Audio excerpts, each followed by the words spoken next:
मर्दों और खवातीन की क्रिकेट टीम की जानिब से पाकिस्तानियों के नाम ईद के पैगामात।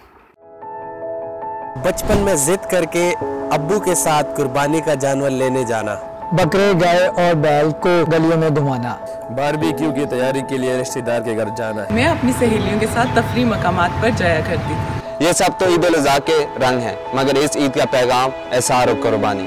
तो आइए कुर्बानी दें अपनी छोटी छोटी खुशियों की एक महफूज और खुशहाल कल के लिए। मुझे अपने अहले खाना और पाकिस्तान के लिए एक जिम्मेदारी निभाना, क्योंकि कोरोना का खतरा भी टला नहीं। एहतियात करें और मास्क पहनें। कोरोना से पाक और महफूज पाकिस्तान में अपना हिस्सा डालें। मेरी तरफ से तमाम अहले वतन को ईद मुबारक। ईद मुबारक।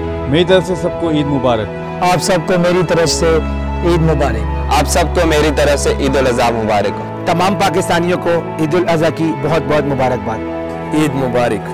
पूरे पाकिस्तान को मेरी तरफ से ईद मुबारक।